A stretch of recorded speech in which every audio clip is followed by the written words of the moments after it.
This KFAN podcast is sponsored by Builders and Remodelers, exclusive Twin Cities provider of Elements Windows. Get the highest quality windows at unmatchable value. Visit buildersandremodelers.com for more details. Van.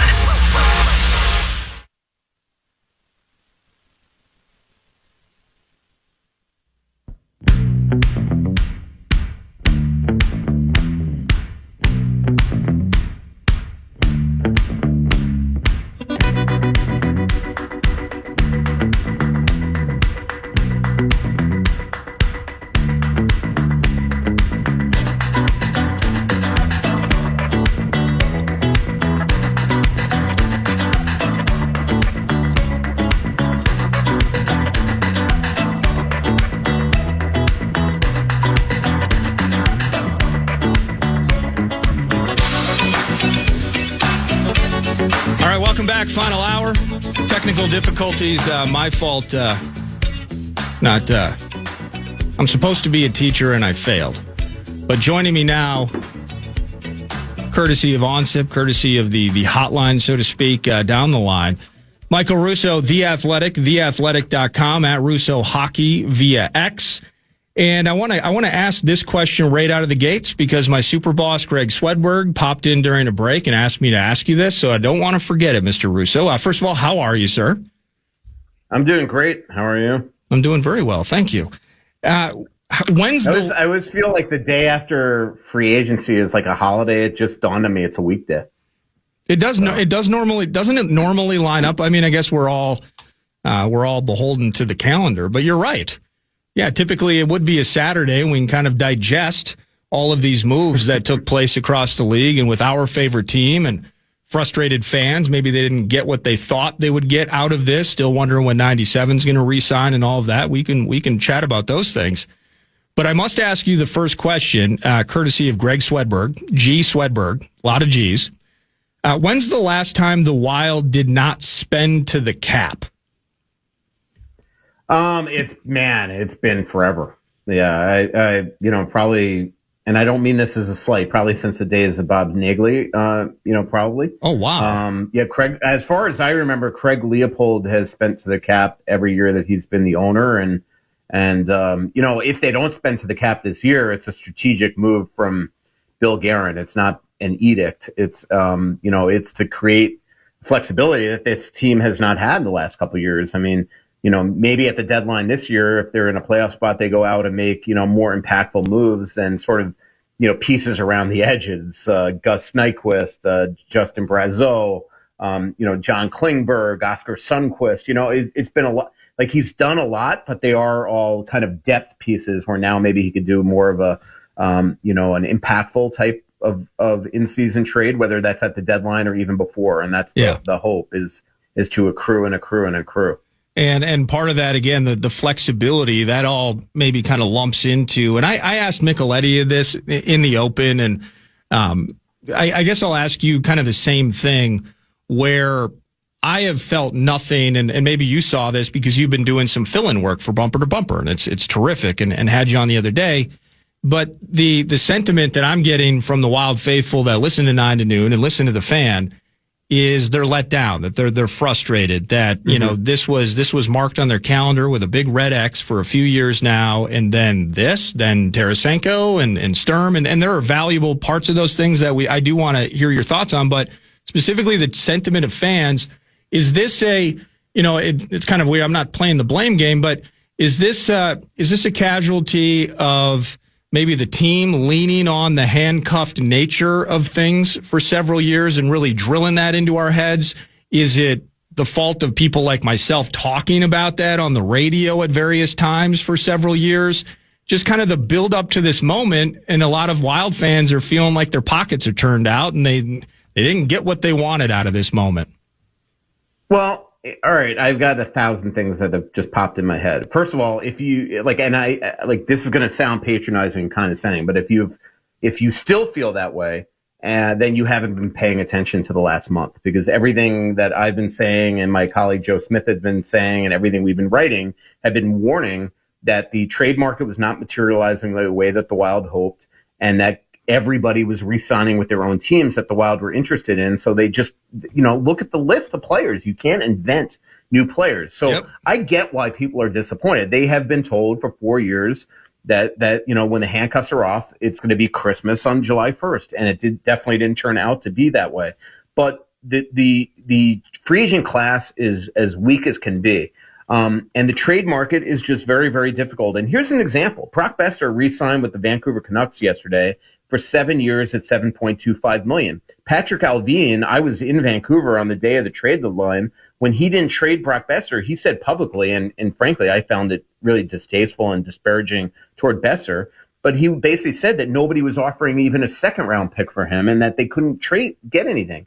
And then yesterday, Ben Hankinson, his incredible agent, had all these offers flooding in on long-term deals at significant money because right now people all have money, but they're not willing to sort of make significant trades. And that really affected the Wild.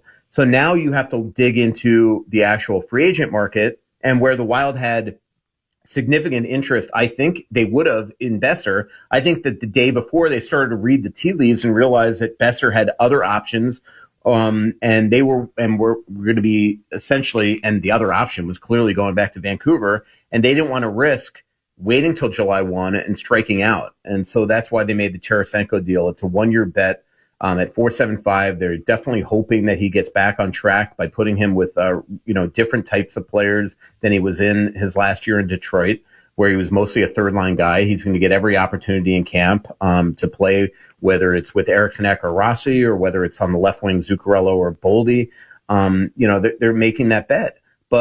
But right now, like they wanted Brock Nelson. He re-signed in Colorado. Every other guy that I thought would be interesting for them. Patrick Kane re-signed, Claude Giroux re-signed, John Tavares re-signed, Sam Bennett re-signed. Everybody re-signed with their own teams. They tried hard for JJ Peterka. The package that I think they offered for JJ Peterka, if I was Kevin Adams, I would have done it in a minute over what he wound up getting for Utah. But he wanted a right shot defenseman and got Kesselring. So he tried. So what he's doing now, and look, this is where fans can hold Billy's feet to the fire, is what he's creating a bunch of flexibility still on his cap space, and his hope is to eventually go give big game hunting, whether that is in free agency or whether that is via trades. He has pointed out that in the last couple of years, guys like Jack Eichel, Mark Stone, Matthew Tkachuk, Mikko Rantanen have gotten traded, huge players in this league, impactful stars in this league. And so now, where before he wasn't able to get involved in that, now he can get involved with that. Whether it happens, whether it comes into fruition, we'll have to see. But now at least he could be in those conversations where before he couldn't.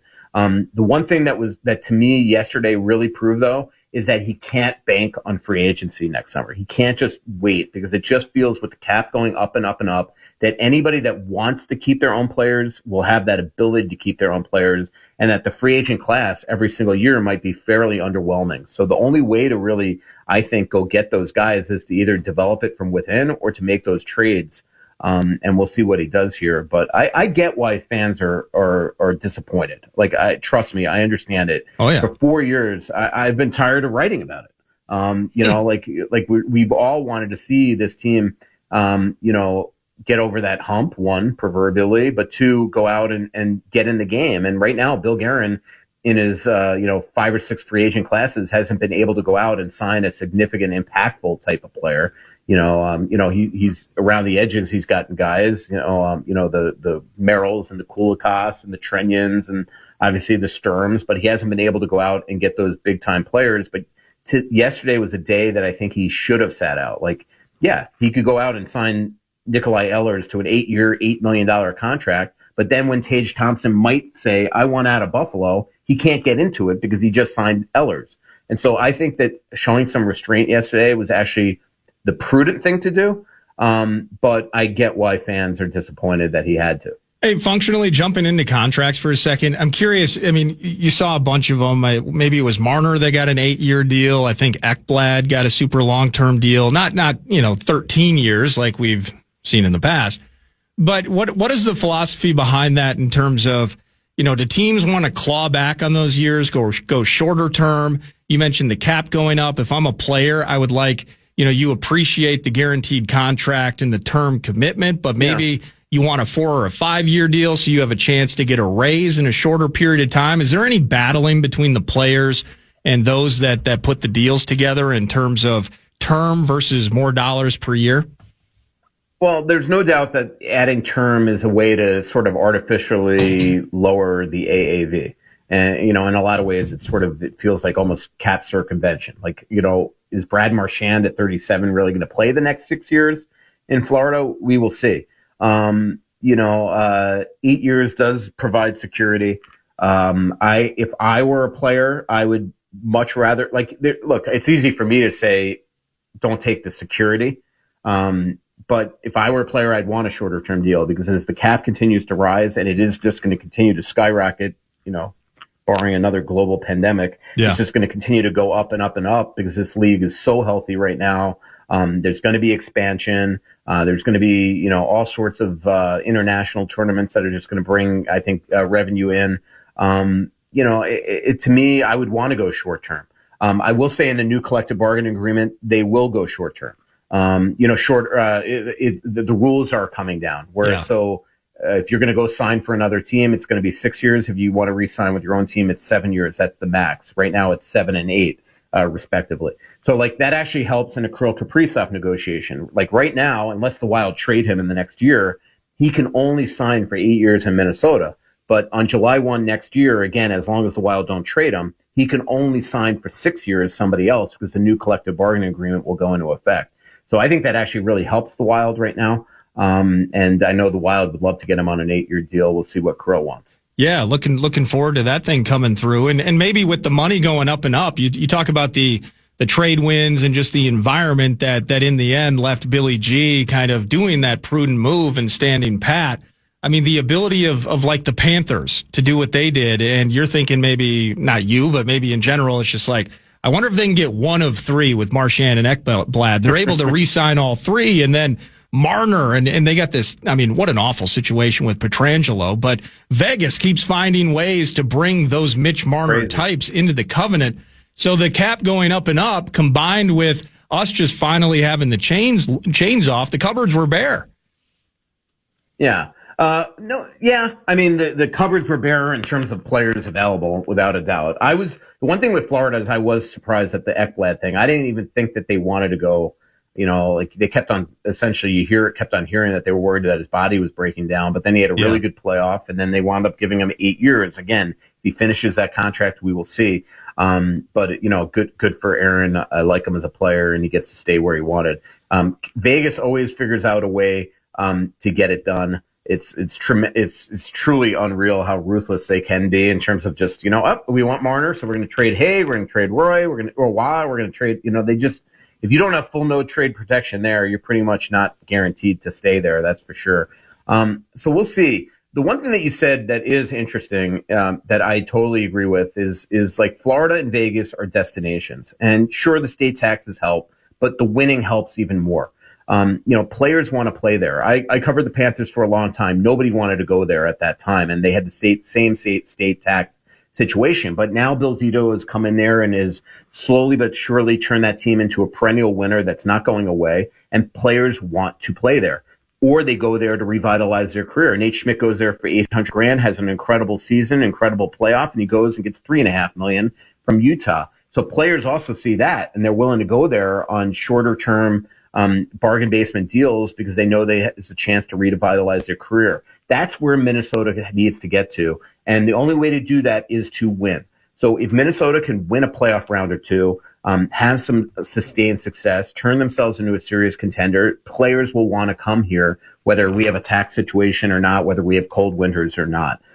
Players want to win. And with the cap going up and up, and now suddenly 32 teams having money every year, it's going to be harder and harder for the Wild to get players in free agency if they don't prove that. And the reality is that the perception out there, whether the Wild like it or not, is that they are a team that's lost in the first round 8 of the last 10 years, and players see that and they want to win. And so that's what's next. That's what's going to help the Wild the most is to start winning these playoff rounds. And that's why it was so disappointing this year with Vegas, because they, to me, outplayed Vegas for the most part in that series. Easily could have won that series. It's a shame what happened in Game 5 with the offside play. I think if they win that game, they probably win the series. But Gus Nyquist didn't drag his leg, and next thing you know, they lose the series. And so that's why that was so disappointing, because they got to start to show the rest of the league that they are as good as they think they are. That's Michael Russo of The Athletic, theathletic.com, at Russo Hockey. And Russo, I have a special guest in studio who would like to ask you a question. Take it away. Michael Russo, this is Lavelle E. Neal III from the Minnesota Star Tribune. Hey! How you doing, What's sir? going on, man? Nothing much. You coming down to development camp today? No, I got to write a column for tomorrow. I'm conflicted as to how you to write it down at development camp. I'm in the middle of a writer's block right now, so I'm supposed to be on with Syndicate at 5:30. I got writer's block because early because my subject dropped a knowledge bomb on me that I'm still trying to wrap my head around. But I had a couple questions for you. Did you get a feel for how far were the Wild willing to go to sign Brock Besser in terms of length of contract and average AAV? This shocks me, but I have gotten the impression that the Wild were willing to go to 6 years. They were? And I was at the beginning of this. I thought they were willing to go to only 3, maybe 4. But I think that just shows you how they really wanted the player. But, I think they just started to read the tea leaves that Brock was going to, that his AAV was going to be higher than they wanted to give him to. And that, something was swaying him elsewhere. And now we find out what was. I mean, I don't think any of us would have thought that he was going back to Vancouver. And I don't know if you remember, but we were in Vancouver on March 7th at the trade deadline, and I actually reported that day that the Canucks had re-engaged Besser in trying to get a deal done, and it obviously didn't get done that day. But clearly they wanted to keep him. Clearly he wanted to go back. And man, it's a good thing the Wild didn't wait till July 1 because they would have lost out on him. Yeah, it was crazy because I was reading the stuff out of Vancouver, and Brock was like, I think it's not going to work out here. I'm going to probably be a free agent. It's been real. And I was like, come home, Brock Besser. Come home, Bill Bailey. Yeah. Come home. And it didn't work. I think that yesterday that's probably the only impactful guy they really would have had interest in. But when they just, I think Bill Guerin started due diligence and realized, and his staff started to do due diligence and probably realized in the days leading up to July 1 that Brock was going to have different options that probably was going to lead him somewhere else. I know this is going to be hard for Minnesotans to hear, but not every Minnesotan just wants to play for the Wild. And that has, some people just like to get out of here and come back just for the summertime. So I think that if the Wild went into July 1 yesterday, they could have probably offered the same contract as Vancouver. But if Vancouver offered that contract, I think Brock just really loves it in Vancouver, loves the organization, loves living there, and clearly didn't want to leave because he had options yesterday to go somewhere else on other places on similar types of structures and really good teams. I think that, he could have gone to the Oilers. He could have gone to the Jets. These are cup contenders, and he chose to go to Vancouver. And I think that says, good for Brock. I'm happy for him because he went somewhere where he wanted to go. Second question, and I'm done. Who's had the better offseason, the Wild or the Chicago Blackhawks? Well, the Blackhawks really didn't do anything yesterday, did they? No, but they re-signed Ryan Donato. Yeah, that's true. I love Ryan. I think Ryan is somebody that would have been an interesting candidate for here if he had gotten a free agency. I'm not convinced the Wild would, 1, give him any sort of contract like that, 2, would even have interest. But yeah, I would look like I know people are going to think that I'm holding his water, but I'm telling you, when Bill Guerin said yesterday that he feels they're a better team than they were at the end of last season, I agree with him. Johansson is no longer anointed as second line winger. If Tarasenko turns out to be somebody that can revitalize his career even a little way, that's an upgrade on Johansson. And they need guys to win draws and kill penalties, and we'll see if Nico Stern could do it. So I think that's an upgrade on Freddie Gaudreau. But the biggest reason why I think that they're better is that they're going to give some of their young kids a chance. We're going to finally get to see. You're off. Yeah. Could the Wild have signed Nate Schmidt yesterday? Absolutely. But you know what would be the reaction to that? Zeke Boyum would start in Iowa, and I don't think any Wild fan wants that. David Jurczyk, they gave up a boatload for him. I want to see him get a chance and be in the lineup. One of the great plays that of all of Wild players made last season was Jurczyk in Colorado. I want to see him every day in the NHL and get that opportunity. I want to see if he's not traded Liam Ogren, a Volstad get that opportunity, a Urov get a chance. So that's the one thing. If the Wild went out and signed other periphery guys yesterday, those guys would be in Iowa. That's true. I actually think that they're going to be we'll see. I mean, we don't know how other teams, I think Anaheim's going to be better. Utah's going to be better. There's a lot of really good teams in the Western Conference. We'll see how it all plays out. Wild, I assume, are going to have an extremely tough schedule this season just because of the World Juniors in Minnesota. Last year, Ottawa went on a 9-game road trip over that time. So we'll see what the Wild schedule looks like when it comes out July 16th. So we'll see how it all plays out. But I think on paper, they're actually better. One more question here. I rode up the elevator with Zeke Boyum during the postseason when he was headed up to the box. And I was like, this dude needs to gain some weight. Is he ready to deal with the physicality of the NHL? How much weight do you think he needs to put on in terms of muscle? I think the Wild really do want him to put on weight. I think that he's here for development camp now. I think they're going to come up with a plan with him with the strength coaches, and I think he's going to spend. Bill Guerin said a lot last week, a lot of time in Minnesota, this summer to work out and with Matt Harder and staff. But I agree with you. It's actually truly unreal. When he took his shirt off in the Vegas locker room in the playoffs, I actually couldn't believe that he was going to play NHL games against the Vegas Golden Knights. Exactly. In the playoffs. He is, he's not Marco Rossi is one thick dude. Like he is, he is sturdy, especially bottom half. You can see why he's so strong on pucks and things like that. Zeev does, I think, you don't want to take away from his mobility and things like that, but I would bet you that if you ask Bill Guerin that same question, he would agree that he needs to, figure out a way to put on some strength. And the Wild knew that when they were drafting him. He's that special of a player that it didn't hold him back, but he absolutely is going to have to, put on some muscle, especially his upper body. Well, yeah, especially his upper body. Thank you, sir. I'm done. Thank you, Lavelle E. Neal III, for joining. Maybe time for one or two more. Speaking of Mr. Rossi, Mr. Russo, in terms of figuring out the money and all of that with Rossi, where do things sit with him? Yeah, it's going to be interesting here. Like Bill Guerin said yesterday that, if somebody signs him to an offer sheet, we will match. I'll see. If somebody offers him 5 times 7, I mean, that's just something that the Wild have not even contemplated going. Don't think it should be near that vicinity. So we'll see. If somebody calls his bluff. I think that was just meant for the public ears of 31 other GMs, or the 3 or 4 that actually have the draft picks that can make it work. Right now, they're definitely in a stalemate. There's a total difference opinion of, where the two feel the comparables are at. I think that Marco's case, they feel, has been strengthened in the last couple of days by Peterka's contract, 7.75, Nyes' contract, 7.75, Stankoven getting 6, so that they feel gives them almost like a little window, and I think the Wild feel that $6 million is even too steep.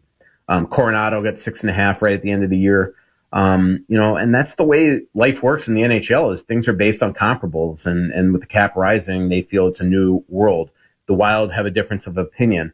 I think the problem here is that he's got no ARB rights, so there's no sort of, other than the offer sheet, there's no real leverage. So the Wild could be just patient, make him sweat it out. But in his mind, he can make the Wild sweat it out because they know how much they're going to need him. And what worries me here is that I think that Marco's side feels that if they sign too low, on a bridge deal, that it just gives Bill Guerin more time to trade him at just a later date. And remember, he cannot get any no trade protection in his contract because of his age. So there's no way that his agent can even protect him that way. So they feel like if it gets too low, that essentially it's going to be, a tradable contract. So we'll see what this goes. I mean, eventually he's going to sign, and he's not going to sit out the year. Right. But this could be one of those things, and we've seen it before. We've seen it with Kaprizov, we've seen it with Fiala, we've seen it with Niederreiter. This could be one of those things where this goes till camp if nobody signs him to an offer sheet. Right now, they're not talking, though. Hey, thanks for giving me some time today, and appreciate you answering the questions of my special guest. And I hope you're going to find some time over the next month to maybe take a minute off, right? I mean, just like the Florida the Panthers have been playing a lot of games in recent years. You've been covering a lot of games in recent years, my friend. No, I will be taking some time off. I'm actually going to Spain next week with Lavelle E, so that could be more stressful than a hockey season. So, thanks as always, man, and for the time, and we'll catch up soon, all right? All right, see ya. All right, that's Michael Russo of The Athletic, theathletic.com. You know, Lavelle, if you are going to join Sinekin at 5:30 tonight, I think is what you said. So Sinekin in for bump, 3 to 6:30. It's 11:26. Like, you're here a little early today. Well, I needed a place to write. I interviewed someone today for a column for tomorrow. Oh, sweet. And I've got writer's block right now. So I figured I'd just come here, steal one of your offices, which I have. Okay, good. And I'm just going to write from that office and then slowly transition into radio mode with Sinekin at 5:30. So. I think with the way, and you got to talk, I'm not Abbott or Swedberg, but with the way things have kind of been rearranged on that side, ask Abbott. I think you can actually have one of those offices. You think I'm joking? I'll slide my business card into the window outside the office just to see if it works. Well, first of all, Emily's got way too much on her plate probably as it is, but I think we can get you one of those little laminated bits that you can just slide in there, and it's Lavelle. It's your office. Would you like that? That'd be awesome. Yeah. All right, I'll talk with Abbott during the break. Good to see you though, man. But 5:30, Twins yesterday. Joe Ryan did enough to win. Yes, he did. Team can't hit. No. Save their lives. Is it true that that's the first time in Twins history? Did you see that being thrown around a bit? No. First time consecutive games, 2 or fewer hits. Really? I mean, they played a lot of games. That's why whenever I hear like first in history when it pertains to a baseball team, I'm like, well, they've played 100,000 games, it feels like. Whoever started for Miami had some nasty stuff yesterday. He was in the zone and was nasty. I got mad at the Twins at bats in the final 3 innings. I thought they were pressing too much. They started chasing. Yeah. The closer tried to put him on base. He tried to walk him, but they kept swinging the crap outside the strike zone. So that's what irked me about that. Glad to see Royce Lewis back in the lineup. He got a double in his first at bat. Yeah, you think that looked okay in his first out? I mean, 1 of 3, whatever. Right. I get worried about that. When guys get healthy, sometimes their bats aren't healthy when they get off of injured reserve. I'm sorry. Rehab assignment. Yeah, rehab assignments. Yeah, rehab. You know? So St. Paul Shuffle. We'll see today. Actually, Marlins have won 8 straight games now, and they have another decent pitcher statistically going tonight. So we got to see if the Twins can retaliate.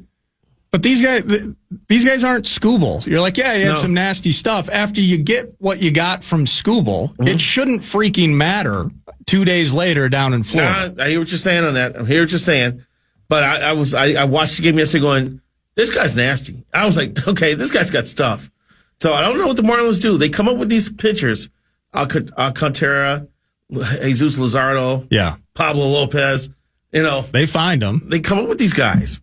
Yeah, well, the Marlins have built up and they've broken down 2 different times. Yeah, they won World Series and then stripped the team down the next year. Yeah, which is crazy. They refuse to develop a fan base. You know, well, and the fan base is refusing to go to games. And the Twins fan base is in this kind of a similar situation. You called out their stadium too. You said it's ugly. It is an ugly stadium. It's an ugly ass stadium. I've been in there twice. It looks ridiculous. Press box sucks. It looks weird when you're driving up to it. I'm just like, who designed this thing? Last stupid question, and then we need you to go. Let's get the negotiation process started for your office here at iHeart. Is Jeter still involved with the Marlins organization? No, he's out. He's out. He stepped away a couple years ago. Okay, because that's a guy who had done all the winning a person could do. It felt like on and off the field his entire life, and then he goes to Florida, and it's a complete disaster. I'm waiting to see what his next move is. I'm wondering if him and A-Rod have a little competition to see how far up the success chain they can go, because Jeter was involved with the Marlins. A-Rod now is a co-owner of an NBA team. What's Jeter's counter to that? What is that going to be? Well, as a player, Jeter dwarfs A-Rod's success, right? Exactly, yeah. But bank accounts, part of that is a function of when they played. But A-Rod probably, maybe, am I wrong? Dwarfs Jeter on the money side of things. Well, now because he got two different $250 million contracts. But he bought a team for $1.5 billion that's now worth $3 billion. The data transaction was covered. They doubled the value of the team. He honestly could just turn around and sell the thing. Yeah. Not that they will. And make a profit. Wow. Well, Glenn, best of luck to Glenn. It's not a Glenn thing. This is an NBA thing. If I was a commissioner, I would never allow a layaway plan to be part of a transaction for one of my franchises. Yeah, how long? It's 2 or 3 years. It's like 3 years down there, yeah. Wow. Well, A-Rod falling into a good opportunity. Thank you, and have a terrific holiday, my friend. You're staying in town. You're watching fireworks, right? Yeah, I'm going out to a friend's house in Cottage Grove to watch fireworks because the people in this block pull together their money. It gets up to about $10,000 every year, and they have a fireworks display. It's awesome. Well, that sounds awesome, man. Thanks for hanging out and jumping in, by the way. Sorry for burglarizing your show. No, hey, I kicked my feet. I was going to go get some coffee. I was just going to hang out. You take over, and I'll just rest for the last half hour. That's Lavelle E, Neal III, weekly guest. I mean, he's doing a lot of stuff here at the Fan this week. He's getting an office. He's joining Common. He's joining me 9 to noon. He's writing columns. Soccer team this, Aurora that, all kinds of things. Yeah, I'm writing Cody Cropper for tomorrow. Cody Cropper. Because he's the goalkeeper coach for the Aurora. He's also the assistant coach at St. Thomas. And he floored me today when I was talking to him. I didn't know he played for Mauricio Pochettino at Southampton. He did? Yes. Wow. That I'm still trying to wrap my head around that. So that would have been Pochettino before he goes to Tottenham, right? Exactly. Oh, wow. Small world, my friend. Small world. I know. And born in Atlanta, grew up in Maple Grove, maybe? Correct. Maple Grove it is. All right, Cody Cropper. That's cool. That's Lavelle E, Neal III. Sam producing. I'm Nordo. Sam's going to give you a cash thing. When we come back, we'll chop it up on some hoops and find our way to the finish line, 9 to noon on the Fan. Yeah, thanks, Nordo. The Fan and BigDeck.com wants to give you a shot to win bonus bucks with our national cash contest. Enter the keyword bonus at KFAN.com now for your shot at winning. That's keyword bonus. Enter it now at KFAN.com.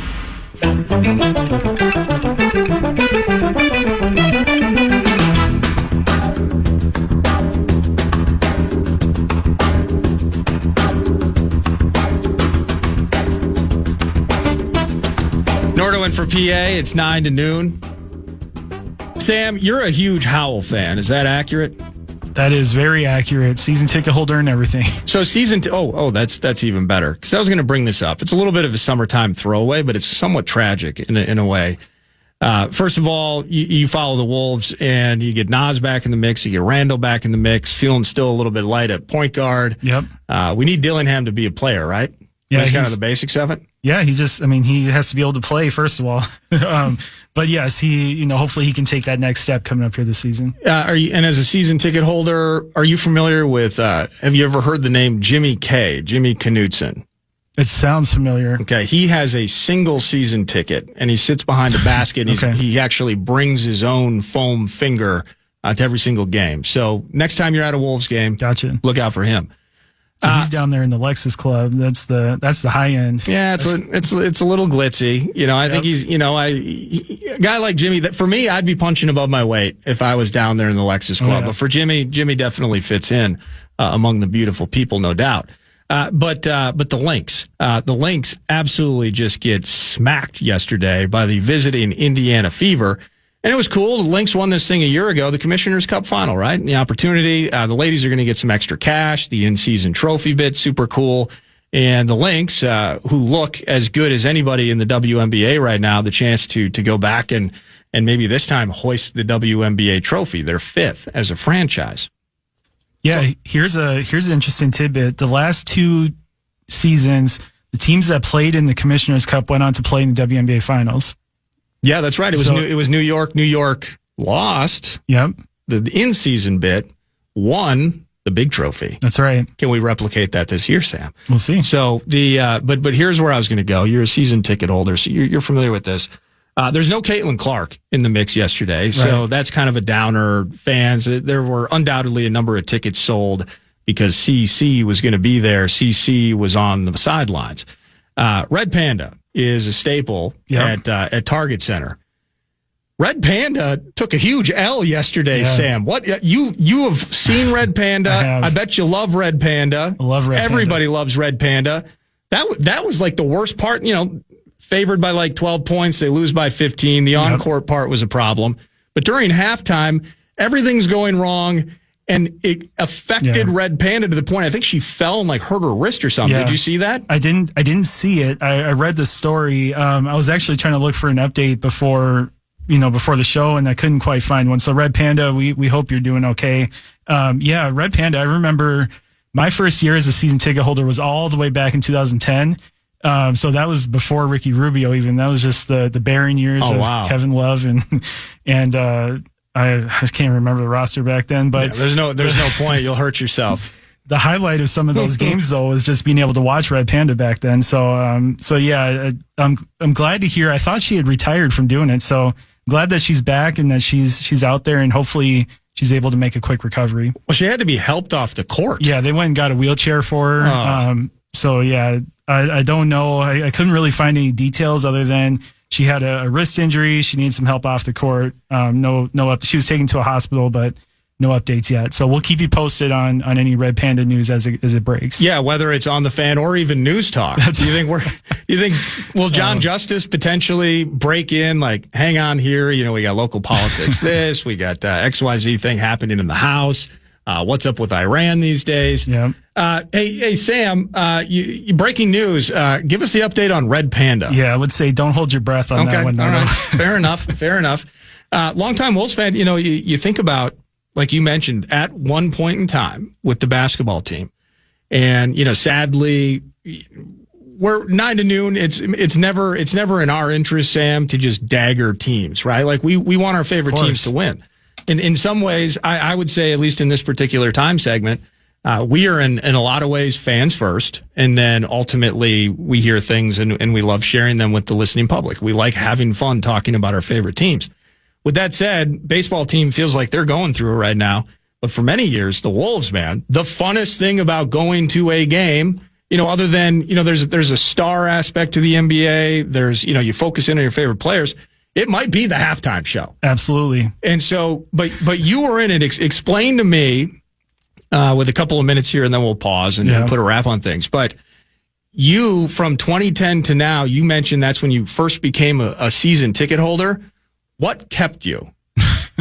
and I don't ask that like as if I'm slighting you in any way. Yeah. There are a ton, and I joked about Jimmy K. This is another guy who's been a season ticket holder, like the worst state of hockey, and everyone loves the puck in this town. But I can tell you from experience, I've seen it in the success of our station. When the basketball team is good, man, this city is on freaking fire, and that's with people like you as season ticket holders that are living, breathing, and bleeding for this thing. What kept you? Well, I will say, Nordo, I have not been a continuous season ticket holder since 2010, so there is that.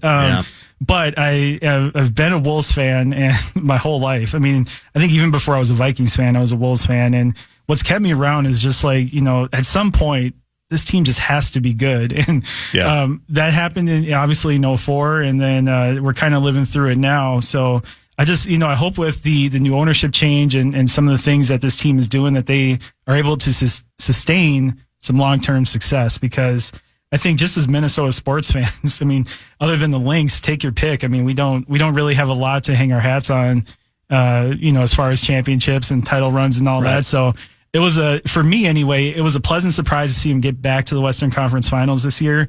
I think, they have to figure this thing out, because we could spend probably a whole day talking about things the Wolves need to do to take that next step. But I'm glad to see that things are where they are right now, and hopefully we just keep pushing it forward and eventually get over that hump and get to the next round. Yeah, changing the guard with ownership and Chris Finch, again, the stability.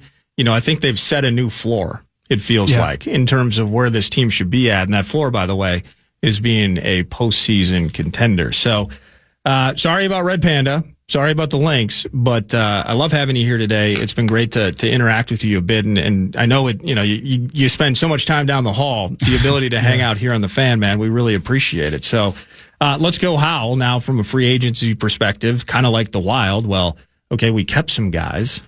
What else are we doing? Well, we're not in the Durant dilemma. We don't have a ton of cash to work with. Any additions we make may revolve in some sort of trade, may have to from a financial perspective. So we're watching and waiting for Tim Connolly to work. We'll pause and then come back. A few minutes left. Short, truncated final segment. Put a wrap on this thing, 9 to noon. It's Nordo in for PA with Sam.